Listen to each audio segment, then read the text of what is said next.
I know that there are a lot of teachers who don't do this, and I hope by the end of this episode, I'll have convinced at least one of you that it is so worth it to make this change in your studio. I am talking about having a studio management software for scheduling and billing. Now, I know a lot of you already use My Music Staff or another software, but if you aren't, I can already hear you saying it's too expensive. I'd rather just do it myself. It doesn't really take that long. And a big one that I hear, I don't want to pay the processing fees. If this is you, I encourage you to actually do the math and sit with the numbers for a bit. You're listening to the Topcast, the original podcast for growth-minded instrumental music and voice teachers since 2015, with your host, Tim Topham. Our mission at TopMusic is to empower instrumental music and voice teachers to find and nurture their innate creativity so that they can teach lessons that are innovative, integrated, and inspiring, and that will have a positive lifelong impact on their students. Join us each week as we interview teachers and creators from around the world and unpack fun and exciting ideas to maximize your teaching and studio business success. Hey, I'm Tim Topham, and this is the Topcast, the world's biggest podcast for music teachers. Thank you so much for joining us again today. I really hope you've had a great weekend. For those of you in the Northern Hemisphere, I know you might be on summer holidays now, so hopefully you're listening to this at a beach or on holidays with your family, or maybe you're at the gym or walking the dog or just taking some time out for yourself. Whatever you're doing, wherever you are in the world, thank you so much for being here, and I do appreciate it, whether it's your first episode or your 468th episode. It's wonderful that you're here to keep learning and growing and making sure you are teaching and running your studio in the best possible way. Well, today is our last episode in our Studio Transformation Month, which has been the month of June. As you know, we've been focusing on all those aspects of the studio that we might not always think about because we are so in-depth and in the weeds with our students and thinking about teaching and pedagogy a lot. But this is a great time of the year, particularly if you are in the Northern Hemisphere and having summer holidays, or for those of you, for example, in Australia, coming up to winter holidays here as well, that this is a great time to actually take stock of where you're at and what you can improve. And some of the things that you can improve in your studio, they don't have to be revolutionary to have an outsized impact on your quality of life, your ability to serve your community and your students, and just to help you in so many ways make your teaching life just that little bit more simple. And today we're talking about exactly one of those things. Now, I think I might have mentioned this on a recent podcast as well about the biggest struggle that I heard from music teachers on a webinar that I did with some New Zealand teachers earlier this year. And I was really surprised to hear so many of them talking about the challenges of invoicing. And I know in the United States, there's still checks that you guys collect and have to deposit and things like that. Checks they've basically been erased from Australian society. I can't remember the last time I heard about anyone using a check for anything. But I think they're still popular in America. And of course, they're really slow and old and require just so much extra work compared to all of the automated systems that are now available. And so, yes, I do meet up with teachers on regular basis and run workshops and webinars and trainings, and I'm at conferences and things like that. And still, teachers are having trouble with invoicing. And it's really time that we get on top of this because it is such a simple problem to solve. And I'm really, really excited because Dr. Rachel Ehring, who's the host of our TopMusic Piano Podcast, she runs a multi-teacher conservatory in California, and she just released an episode all about invoicing. And it's relatively short, and I'm actually going to replay it here because there's actually no point in me reinventing the wheel. As I was listening, I was like, yes, this is just so important. So for those of you who have listened to it over on the TopMusic Piano Podcast, then maybe you don't need to tune into today's episode. But for those of you who are not following that episode or that show, then please tune in and listen to this, particularly if you haven't yet jumped on the I'm going to automate my studio systems, scheduling and billing bandwagon, because today is the day to make that happen. So let's jump into Rachel's episode. It's called If You Hate Invoicing, Listen to This.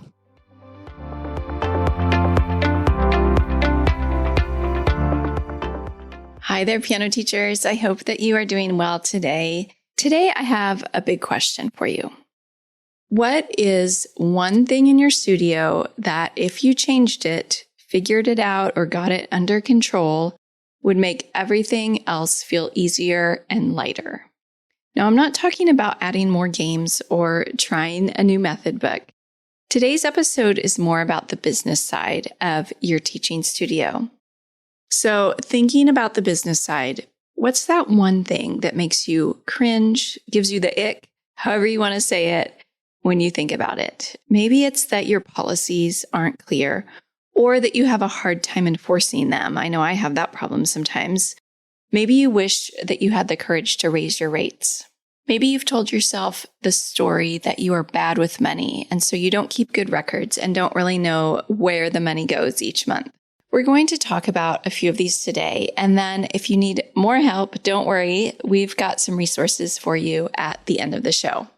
I want to start by telling you that I am actually not a super organized person.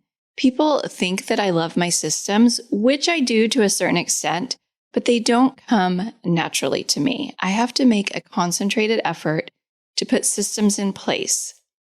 But let me tell you, once I have the system in place, I am so much happier, and I love how smoothly things can run once the system is going and doing its job properly.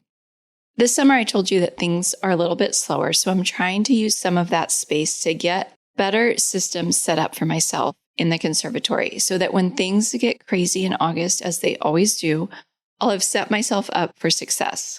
I was talking to some of my piano teacher friends a couple days ago, and I told them that I'm really trying to be a better helper to myself in my job. I don't have a dedicated administrative assistant, so I'm hoping this summer to get things running so that it feels like I have an assistant, but it's really just past me helping out future me. And if you're wondering what in the world that means or looks like, I'll give you a couple of examples. One of the big projects that I'm working on that I should have started years ago is I'm creating a big document in Google Drive that is going to have all of my SOPs, which are standard operating procedures. So think about the tasks that you do over and over, or maybe you do them once a year or every few months. An example would be every time we have a recital, I have a Google sign-up sheet where the students sign up. I make a flyer in Canva that I hang up around the conservatory. I have emails that I always send to my teaching staff and to the families about the recital. I order snacks. I make the programs. These are all tasks that are maybe slightly different each time, but I've done them over and over, and they look very similar each time that I do them. But every time they come around, I go searching for the sign-up sheet that I used last time so I can tweak it.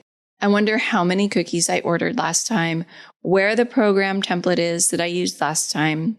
So my plan, my hope, is to take all of those things that are in various places on my computer where I have to go searching for them and put links to everything in this one large document so I don't waste time and mental energy going to search for things every time.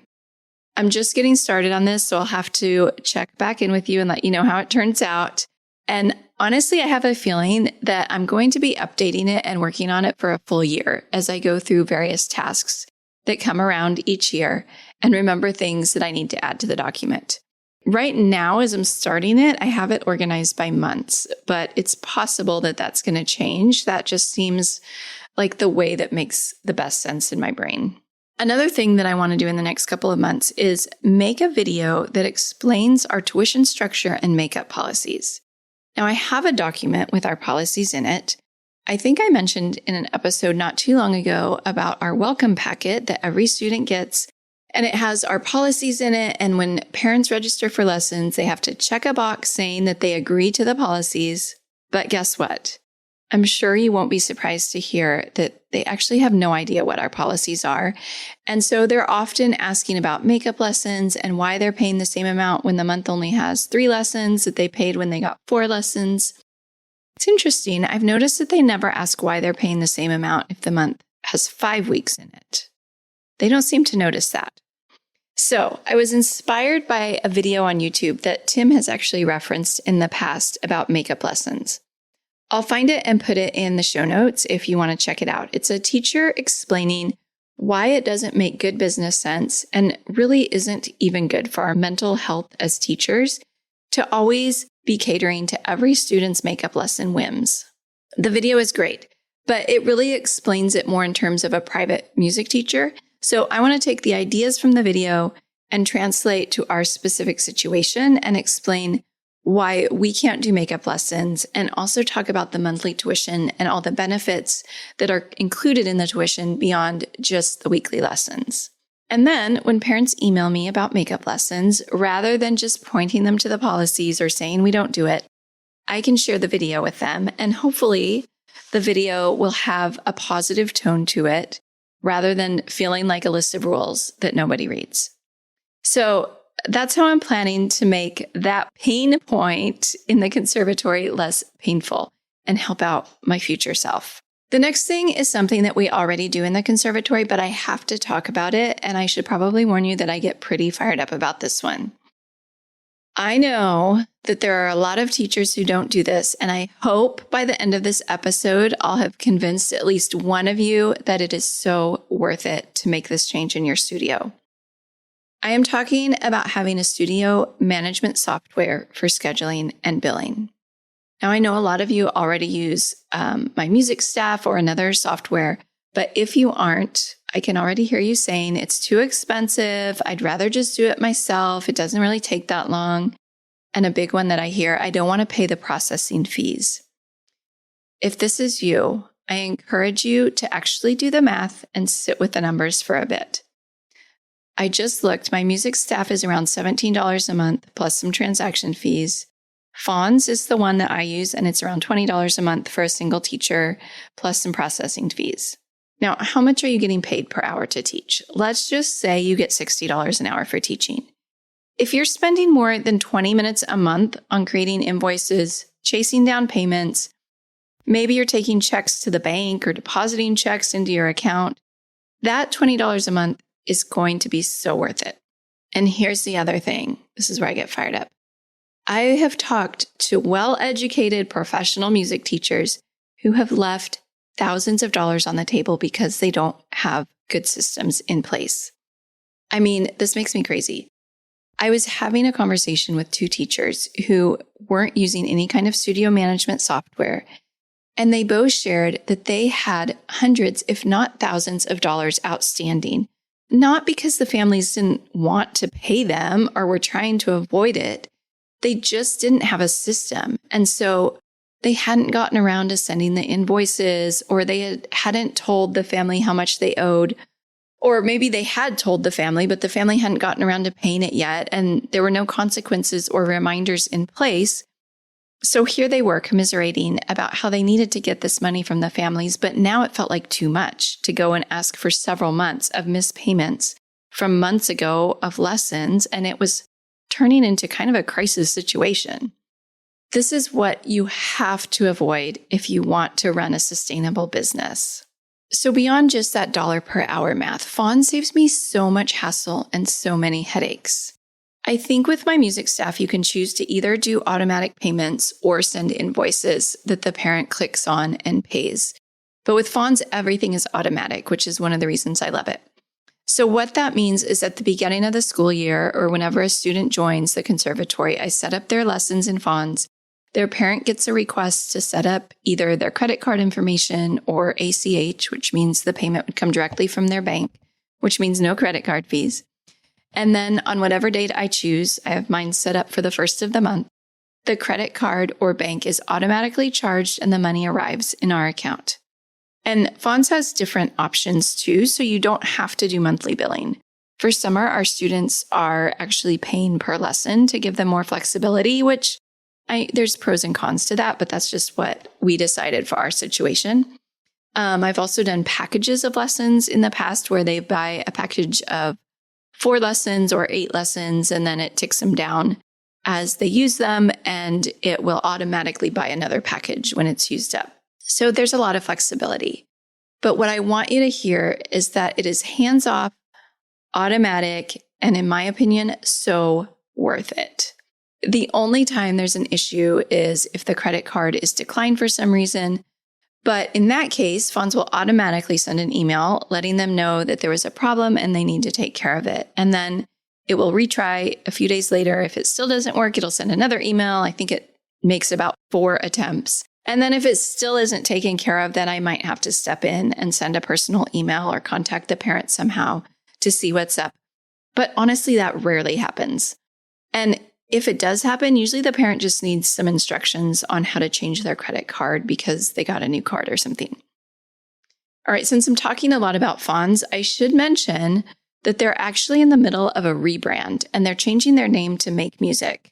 So if you are listening to this in a year or even a few months and go searching for fonz.com, you might not be able to find it because they are now becoming Make Music Studio, I believe is the new name. It's still the same company and the system isn't changing, just the name is changing. And by the way, this is not sponsored by Make Music, but I think because I just went looking at their pricing to make sure I told you the right thing, I just saw an ad pop up that you can get a full year for 50% off. So only $10 a month. So seriously, what are you waiting for?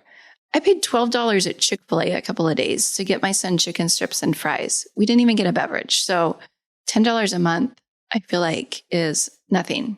All right. In case you still aren't convinced, I'll tell you a story from before I started working at the conservatory. So before COVID, I was working full-time as an accompanist and I didn't have any private students. But then when COVID happened, I lost my full-time accompanying job and there weren't really any gigs happening. And a couple of my neighbors asked if I would teach their kids piano. So I took on 2 boys as private piano students. And even with only 2 students, I decided to sign up for my music staff.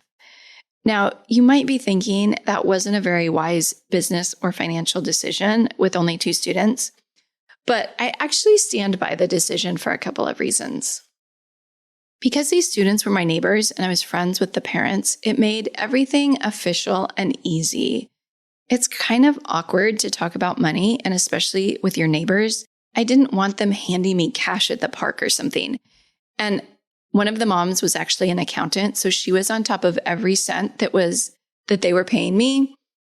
And I told you at the beginning of this episode that I'm not always the most organized person. So having the records online of exactly how many lessons we had done, what their charges should be, and how much they had paid me was really helpful. If she ever had a question, and sometimes she did, about the payments, we could just go back to the online records of everything. It made a clean distinction between the business and being neighbors who played at the park together. And then when I got the job as the director of the conservatory, there was never a question in my mind of whether we would take cash and checks or do automatic online payments. I think I've shared on here before, that was one of the very first things I did. My first week of work at the conservatory was to research online scheduling and billing platforms.